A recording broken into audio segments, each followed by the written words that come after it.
action let's go 저 건물을 찾으러 Warahmatullahi wabarakatuh. Waalaikumsalam warahmatullahi wabarakatuh. Selamat pagi. Pagi. Kepada Ibu Deliane selaku dosen pengampu mata kuliah ketiga dan teman-teman kuliah saya. Di sini kami akan mempresentasikan hasil diskusi kelompok kami terkait teori Swiss cheese dalam kasus Helois Helios 522. Sebelumnya izinkan saya memperkenalkan diri. Saya Huda sebagai line moderator dan Saya Dewi. Saya Maju. saya Sering Dalia. Saya Raffi. Saya Dea. Saya Roestu. Saya Maju. Langsung saja ke materi yang akan dijelaskan oleh rekan saya, Devi.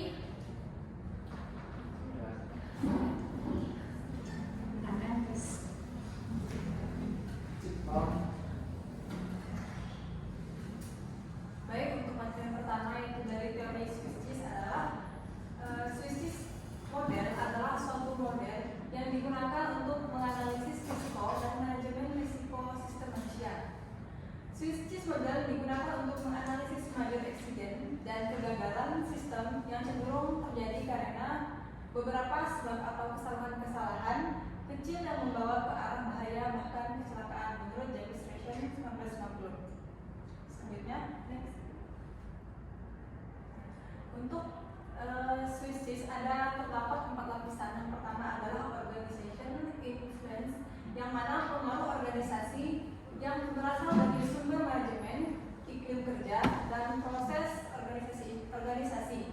Nah, kenapa ini termasuk ke organizational influence? Karena di dalam teori Swiss cheese, organizational influence adalah pengaruh organisasi dan dalam kegagalan kerja, yang mana pengaruh organisasi berasal dari sumber manajemen, iklim kerja, dari kegagalan yang terjadi di tempat kerja. Selanjutnya ada unsafe supervision, yang mana adalah pengawasan yang tidak cukup, perencanaan operasi yang tidak tepat, kegagalan untuk memperbaiki masalah yang dikenal, dan pelanggaran pengawasan. Nah, kenapa ini termasuk di unsafe supervision? Karena di materi Swiss cheese ini terdapat bahwa supervision ini adalah rantai urutan suatu peristiwa dilandasi oleh urutan perintah yang dikeluarkan oleh pengawas, yang mana terdapat 4 komponen. Yang mana dari komponen itu adalah perencanaan operasi yang tidak tepat, kegagalan untuk memperbaiki masalah, dan pelanggaran pengawasan. Selanjutnya yang ketiga adalah lapisan ketiga, yaitu precondition of unsafe acts, yang mana adalah kondisi dari operator yang tidak memenuhi standar dan pekerjaan yang dilakukan oleh operator yang tidak memenuhi standar. Nah, kenapa ini masuk di precondition of unsafe acts, yang mana di teori Swiss cheese ini adalah dikategorikan menjadi 2, yang mana adalah kondisi dari operator yang tidak memenuhi standar dan pekerjaan yang dilakukan oleh operator yang tidak memenuhi standar. Nah, yang keempat adalah unsafe acts, yang mana terdapat error dan violation. Dari teori Swiss cheese, unsafe dan acts adalah diklasifikasikan menjadi 2, yang mana ada error dan violation.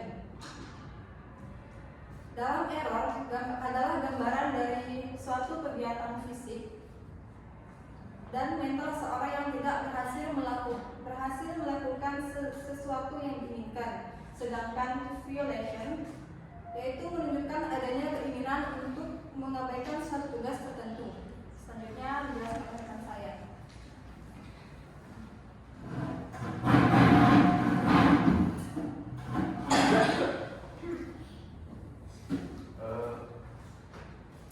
Baik teman-teman, di sini kami mengambil kasus Helios Flight 522.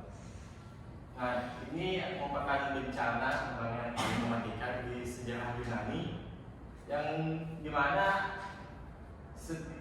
penumpang dan awak pesawatnya itu tewas. Nah, untuk penerbangan Helios Airways Flight 522 untuk prosedurnya itu berlaku pada tanggal 15 Agustus 2005 dan untuk ringkasan kecelakaannya itu adalah jatuh setelah ketidakmampuan karena kehilangan tekanan. Lokasinya itu ada Grammatico, Yunani, dan membawa penumpang 114 orang, awak kapal pesawatnya itu 6 orang, tewasnya 120 orang semuanya. Dan untuk Helios ini berasal dari Bandara Larnaca yaitu Cyprus, dan tempat penghentiannya itu Bandara Internasional Athena, Yunani. Nah, jadi sebelum kita lanjut ke lapisan ke konteks teori fisiknya, izinkan saya ingin menceritakan kronologi Helios 522. Nah, pada tanggal 14 Agustus 2005, ketika itu pesawat Helios 522 menggunakan jenis 373 dan seri 31S. Mereka itu pada jam 9:07 mereka itu akan take off. Nah, beberapa menit take off ternyata ada alarm yang berbunyi, dan awalnya sang kapten ini menduga bahwa alarm tersebut merupakan dari alarm take off. Tetapi sang kapten itu bingung kenapa alarm itu selalu berbunyi, padahal kan alarm tersebut hanya untuk ketika pesawat masih di darat. Nah, karena sang kapten itu bingung, maka sang kapten akan menghubungi dari ATC dari Bandara Larnaca atau Cyprus. Ketika sudah menghubungi di Bandara Larnaca, sang kapten menanyakan hal tersebut, dan beberapa saat alarm kedua itu berbunyi, bahwa alarm itu merupakan alarm untuk sistem pesawat, di mana sistem pesawat itu adalah mengalami kepanasan. Nah, sang kapten pun terus menanyakan hal tersebut karena sang kapten adalah berasal dari Jerman yang bernama Hans Jürgen Achten dan pilotnya adalah Amos. Jadi mereka tuh menggunakan bahasa Inggris tapi logat Jerman. Mereka tuh akan kebingungan, dan bahasa Inggrisnya itu sedikit bahasa Jerman, jadi attitude-nya itu tidak bisa memahami kata mereka. Nah, pada beberapa saat tiba-tiba masker oksigen mereka itu turun secara sendiri, dan awak kabin pun tidak mengerti kenapa terjadi hal seperti itu, dan awak kabin saat terus menunggu perintah dari sang pilot. Dan beberapa saat bahwa ATC dari Bandara Larnaca putus komunikasi. Mereka pun menghubunginya sampai 19 kali, tetapi tanggapan dan respon dari pesawat Helios 522 ini tidak ada respon sama sekali. Baik, untuk kronologinya akan dilanjutkan oleh saudari Zeni.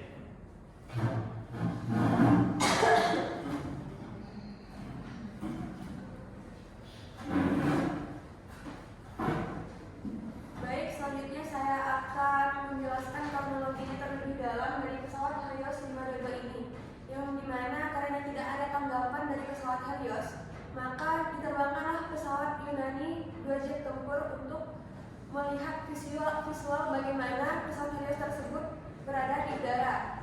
Dan saat sampai di udara, pesawat jet tersebut melihat pesawat Helios tersebut hanya berputar saja di udara, dan pesawat jet tersebut pun melihat dari kaca ruang pilot, dan ternyata pilot tersebut tidak ada pergerakan sama sekali ataupun sudah terdiam. Dan pilot dari jet pun kebingungan kenapa bisa seperti itu. Dan akhirnya melihat lagi di samping sisi pilot, ternyata kapten pun sudah tidak ada.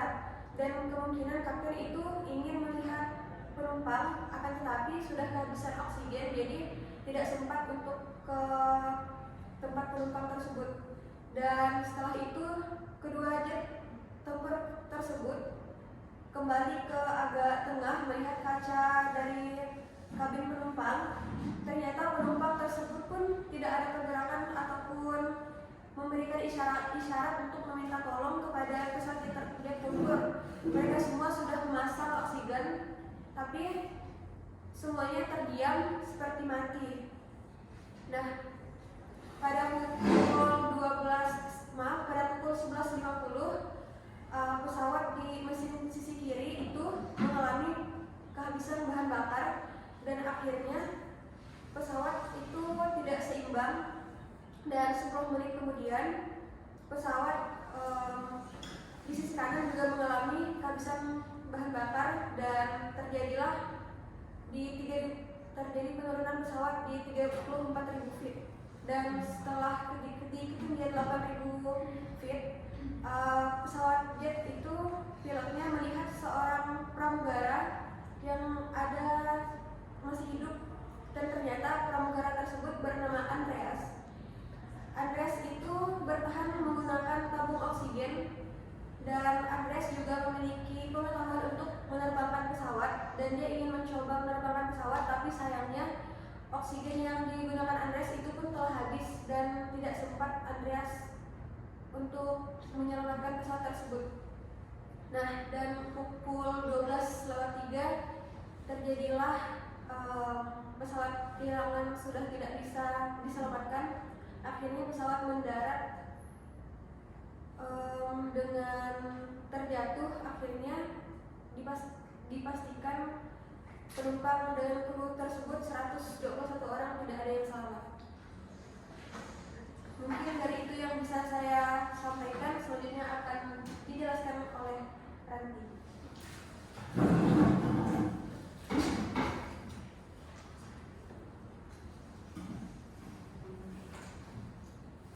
Baik, kemudian kita akan masuk ke dalam poin kronologi Helios 522 dalam konteks teori Swiss. Pada lapisan pertama, yaitu kondisi fisik pesawat.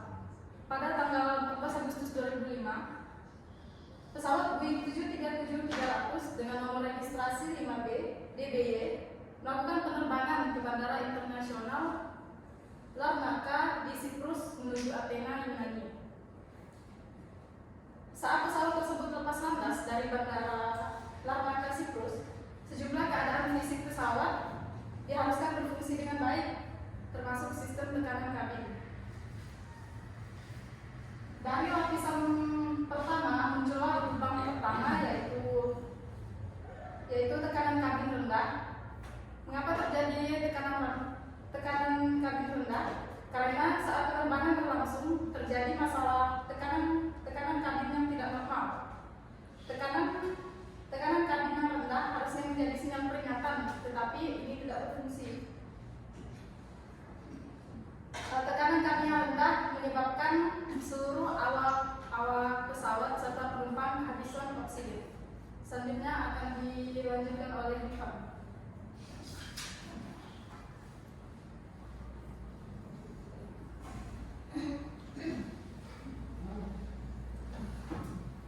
Ini merupakan lapisan kedua pada teori Swiss kecelakaan pesawat Helios. Awak pesawat memiliki peran kunci dalam memastikan keselamatan penerbangan. Kita bisa singgung pada lapisan pertama. Pada awal penerbangan pesawat dalam keadaan normal atau bisa dibilang antara saja, namun mengalami kerusakan pada sistem pendingin. Maka pada saat pesawat lepas landas, suhu di dalam pesawat itu masih terasa hangat. Hingga pada ketinggian tertentu, pesawat perlahan-lahan mengalami penurunan tekanan kabin. Sinyal peringatan berbunyi. Awak pesawat akhirnya bingung dan tidak tahu bagaimana cara mengatasinya. Diperparah dengan sistem pengaturan tekanan kabin berada di mode manual, yang mana seharusnya berada di dalam mode otomatis. Lubang kedua muncul saat awak pesawat tidak berhasil mengatasi masalah tekanan kabin yang rendah. Pada permasalahan tadi bisa disimpulkan bahwa itulah yang menjadi penyebab timbulnya lubang pada lapisan kedua. Sedikit teori untuk unsafe supervision pada lapisan kedua, bahwa supervisi yang tidak memadai dapat mencakup kurangnya pemantauan terhadap keadaan pesawat dan awak pesawat. Nah, ini adalah contoh dari bagaimana supervisi yang buruk dan berkontribusi pada kecelakaan penerbangan. Selanjutnya akan dijelaskan oleh saudari Ida.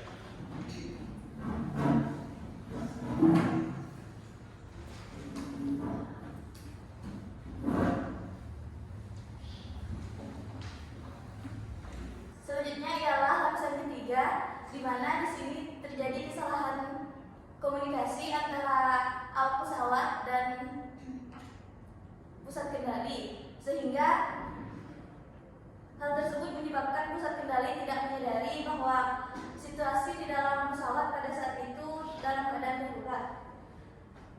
Diketahui bahwa pilot yang bertugas pada saat itu mempunyai kemampuan berbahasa Inggris yang kurang, sehingga pada saat terjadinya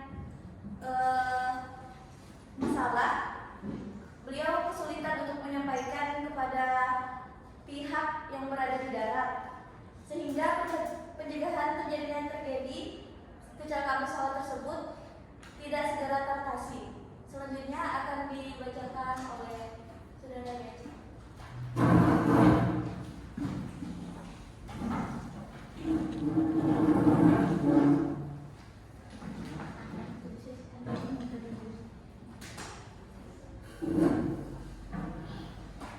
Baiklah, untuk selanjutnya yaitu lapisan keempat, keselamatan penumpang dan awak kabin. Muncul karena ketika tekanan kabin yang rendah mengakibatkan penurunan oksigen, menyebabkan penurunan kesadaran dan kinerja yang buruk. Lapisan ini memunculkan lubang keempat, yaitu gangguan keselamatan penumpang. Penumpang dan awak kabin mengalami gangguan keselamatan akibat penurunan oksigen. Mereka kehilangan kemampuan untuk berfungsi dengan baik dalam situasi gawat. Karena oksigen diperlukan tubuh untuk melakukan fungsi-fungsi dasar, para penumpang dan awak kapal mengalami hipoksia, yaitu kondisi di mana kadar oksigen di dalam daya tubuh menurun, sehingga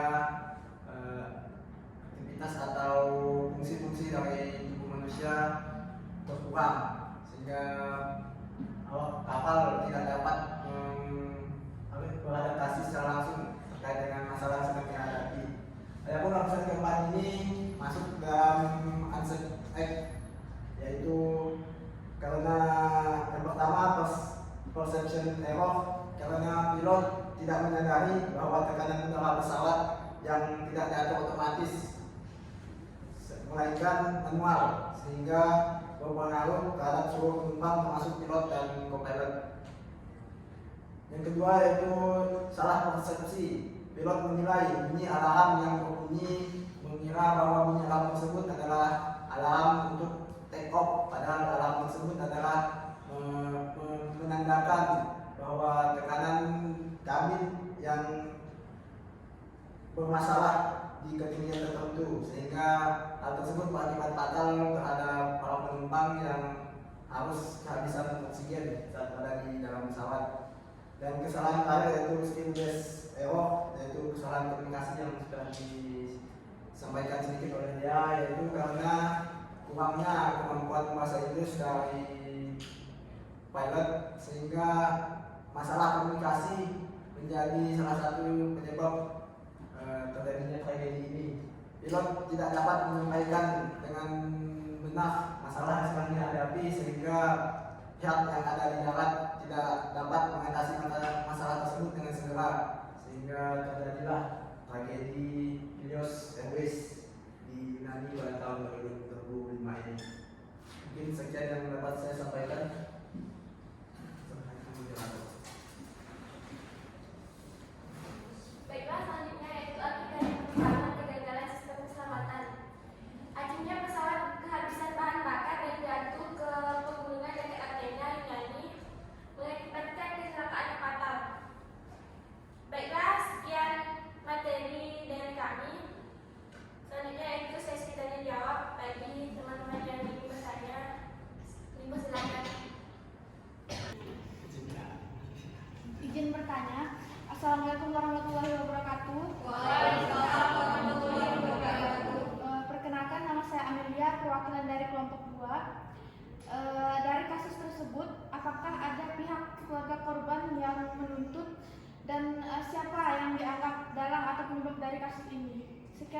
pertanyaan saya.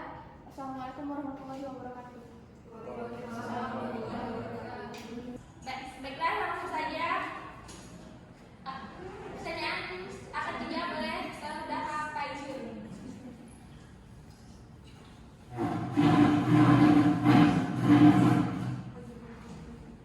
Baik, saya akan menjawab pertanyaan dari saudari Amelia. Nah, pada setelah kejadiannya kan itu kasus Helios 52. Nah, mahkamah telah mendakwa bahwa Erwin dan teman-temannya itu 5 orang telah melakukan kesalahan. Karena apa? Mereka adalah salah satu engineer atau pemeriksaan sebelum take off pesawat. Tetapi mereka telah lupa menyalakan tekanan kabin mereka itu seharusnya otomatis tetap normal. Dan juga kami menyimpulkan fisik pesawat sebelumnya juga telah mengalami perbaikan. Seharusnya kalau pesawat mengalami perbaikan tidak boleh diterbangkan sesuai dengan peraturan yang ada di negara masing-masing. Sekian dan terima kasih. Baik, terima kasih atas jawabannya.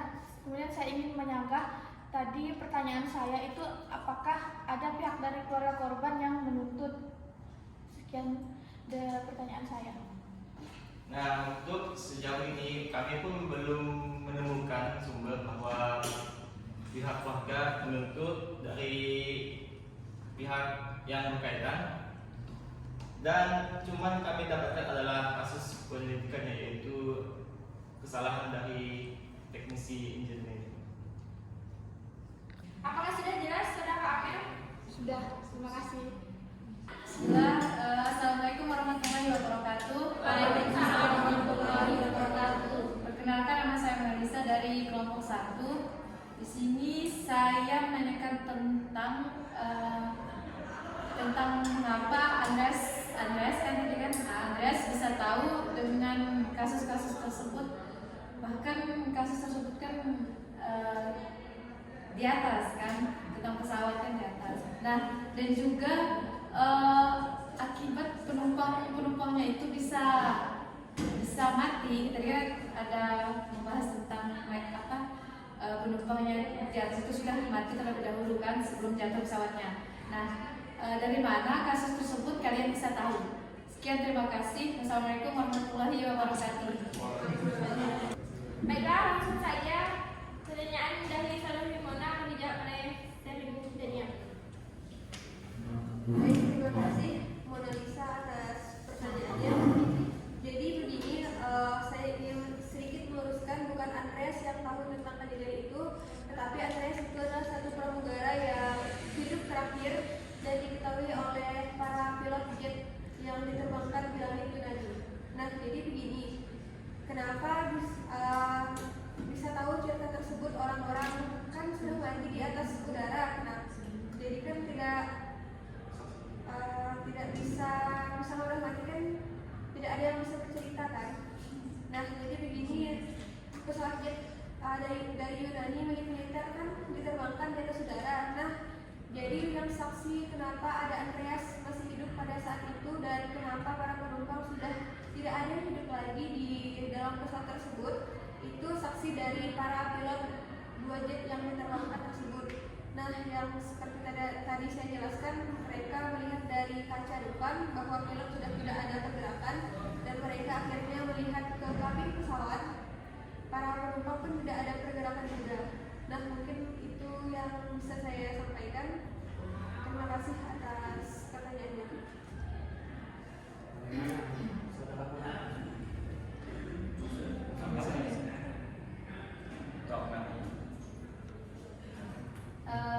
Tadi kan ada 2 pesawat kan berdampingan.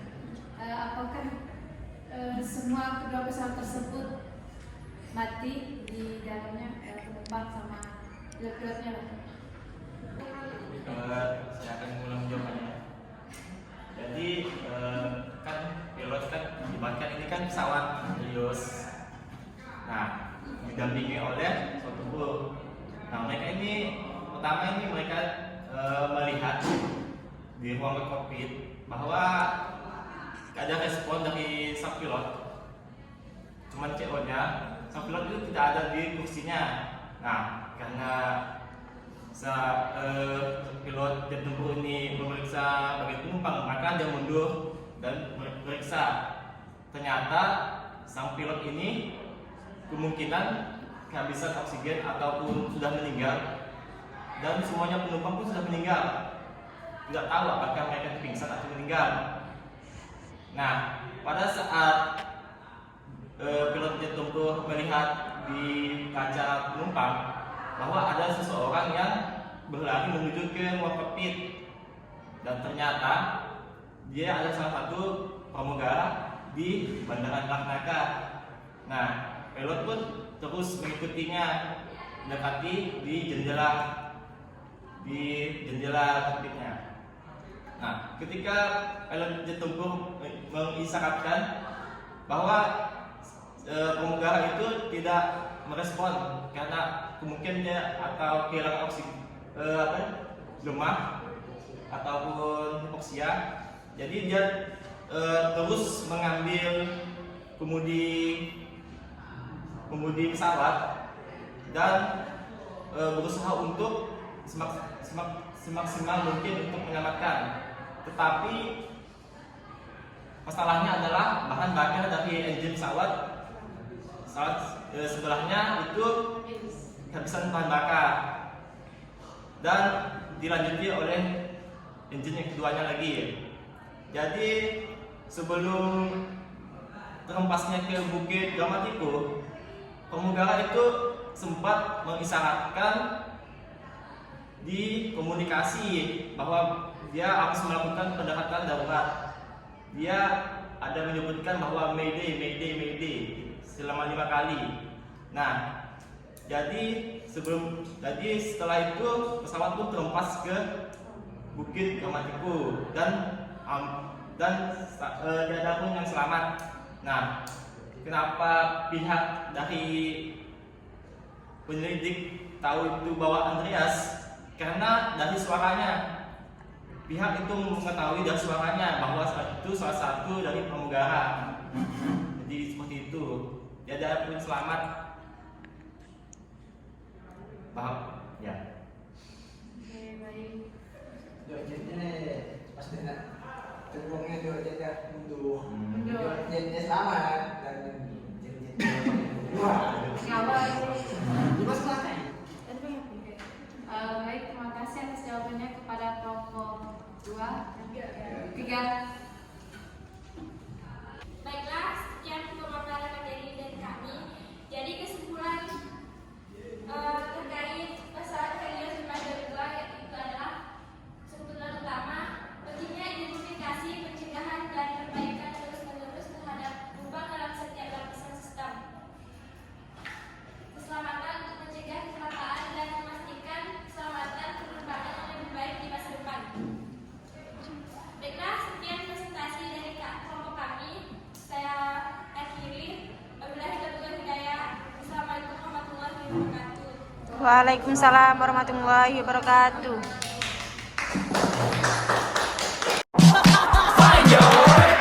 트레저와 함께 달려 Ready for action, let's go 트럭으로 물을 찾으러